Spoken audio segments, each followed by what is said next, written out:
baka na wala nang intro mga kaspero. At ayun, unang tira, sablay agad, sayang. Pero bawi tayo sa next dive natin. Eto, nakakita tayo ng isang malaking dalagang bukid at senior ball na natin na tatamaan. Kaya ayan, lechon siya mga kaspero. Ang laki, ang lapad. Mga 2 piraso, mahigit 1 kilo na nito mga kaspero. Yung ganitong klaseng dalagang bukid, talagang lumalaki talaga ito. Masarap ito pang prito mga kaspero. Ayan o. Ito, bihira lang itong mangyari mga kaspero. Meron akong nakitang pagi at sure ball na merong GT. Kaya ayun, sapul ng gita mga kaspero. Ang swerte natin ngayong gabi dahil nakachamba tayo ng isang giant trevally. Good size na rin, mga 3 kilohan. Ayan.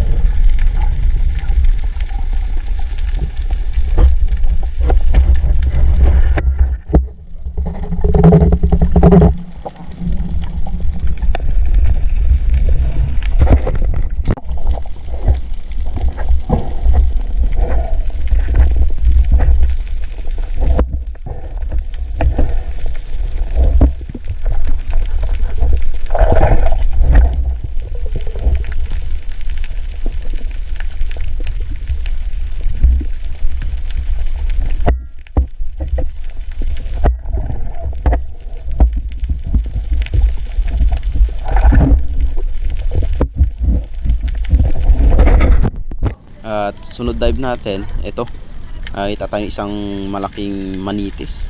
Ngunit hindi natin papanayan, maghanap pa tayo ng mas malaki. At nung pagkailaw ko na sa may corals, ito yung bumungad sa atin, isang labahita. Ngunit medyo maliit pa. At ito, merong tilapia akong nakita. Ang laki oh. Ang ganda tingnan mga kaspero. Pero pass muna tayo dyan, hindi ako kumakain ng tilapia eh. Kaya hanap na lang tayo ng ibang target.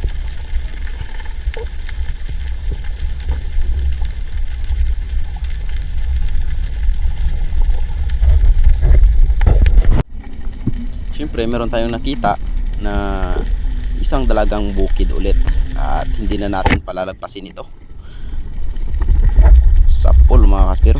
Yung ginamit kong shaft dito ay medyo maliit, kaya maganda ito pag maliliit yung mga isdang mapapana natin.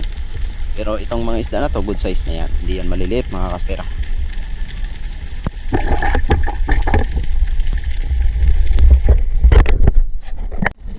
At ito, isa pa sana. Yan, nabol natin at pinana. Tinamaan naman mga kaspero, kaso lang nakawala yon. At tinawag ako ni Master X. Nakapana pala siya ng isang Buffalo Emperor. Ang laki mga kaspero, halos mga 5 kilo mahigit ito. At pag drop ko ulit sa unahan, nakakita ako dito ng maliit na barakuda, kaya pinuntirya ko na. At sana tamaan natin, tingnan natin. Ayun, sapul ang bato mga kaspero. Sayang, paon yung dulo ng shaft natin. Sige lang, at least buhay siya.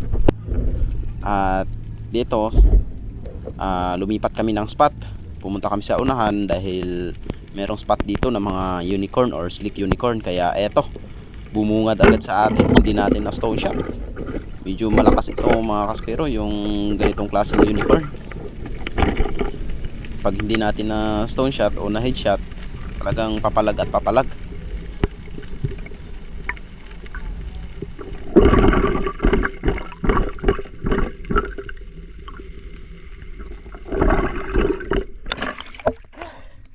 Hindi natin ang sentido. Slick unicorn mga kaspero.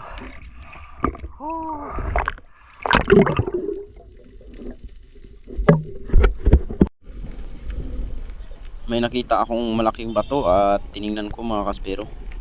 Ito yung laman, isang malaking butete. Ang ganda ng pwesto at ang ganda ng mga kwan sa ilalim, yung mga corals. At hanggang sa taas, tingnan nyo naman mga kaspero, dahil yung visibility ng tubig napakalinaw talaga. Kahit 30 meters pa yan, nakahangka sa taas, makikita mo pa rin. At eto, merong nagdi-date na paru-paruchi. Ang ganda tingnan. Kaya Binidyohan na lang natin yan mga kaspero, pero hindi natin kukunin yan, maliliit yan eh. Maganda sana yan pang aquarium. At next dive natin, ito may nakatalikod, isang unicorn or slick unicorn ulit, kaya binanata na natin. Ayun, sapul sa may asang, hindi na ito makakawala. Ayun, siyempre merong panusok yung iba natin, tutusukin na natin yan para hindi na makalaban. Yun, patay.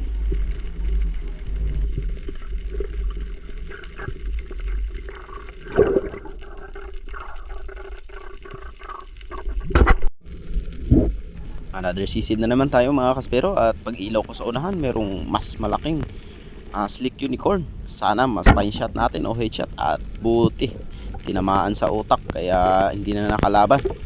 Estimated nito 2 kilo mahigit ito, isang piraso mga kaspero. Yan, buti na headshot natin, hindi na tayo nahirapan.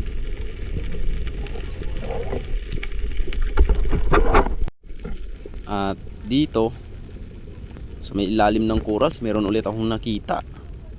Ayan, i-headshot ulit natin para hindi na makakawala. At buti tinamaan ulit natin yung slick unicorn na ito, at ang ganda ng pagkatama, kaya wala na ulit siyang kawala. Basic lang mga kaspero, sana lahat ng napapana natin ganito yung patama para hindi na makalaban.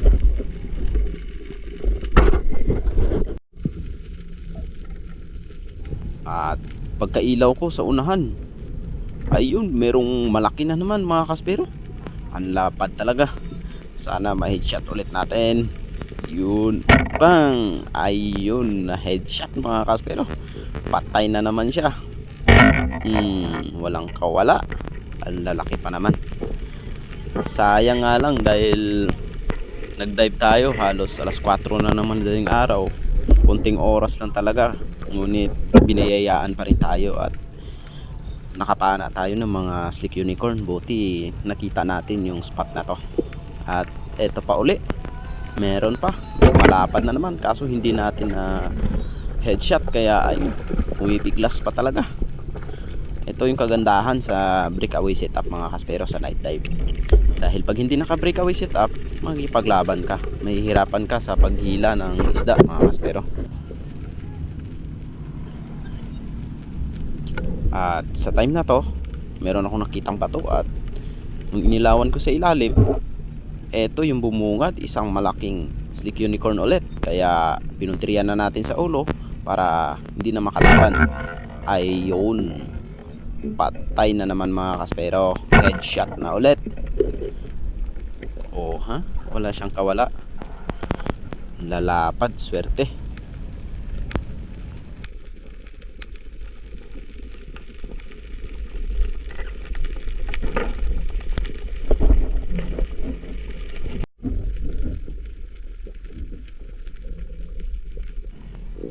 At sa time na to, meron ulit tayong nakita.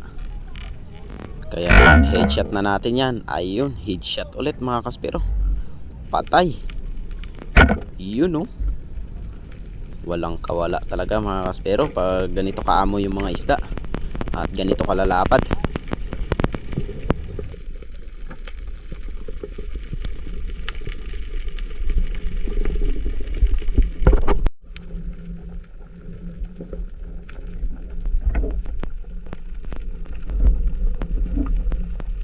At ito na yung last fish of the day natin. Isang malapad na slick unicorn mga kaspero, umaga na. Kaya yung ilaw natin lowbat na rin. Gawa ng may diferensya yata yung battery natin. Pero goods pa rin dahil nakarami tayo ng slick unicorn. Oh ha, lalapad, bali naka siyam na piraso tayo mga kaspero. Kahit saglitan lang na dive. At kung makikita nyo, ayan oh, sobrang lalapad talaga. Na napana mga kaspero. Ayan. Grabe, ang lalaki. Good size pa naman oh. Oh, sarap ng ihaw. Ang taba. Grabe. Sayang, hindi natin na puntuhan agad. Late na tayo nakarating. Halos ilang minuto lang yung time na nakapana tayo. Kung mga 2 oras sana harvest to. Nalapad pa. Dito kasi wala na sila dito. Okay lang. Isang lugar lang yung doon. Marami doon. Ganyan. Kaso nga lang, parang ganito lang, no? Liit, tingnan yung slalom. Papo pa man species. Isa ho lang dala. Wow. Oo. Parang doon eh.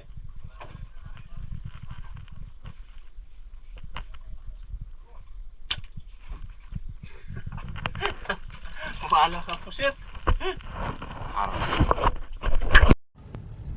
Maraming salamat mga kaspero sa walang sawang panonood ng ating mga video.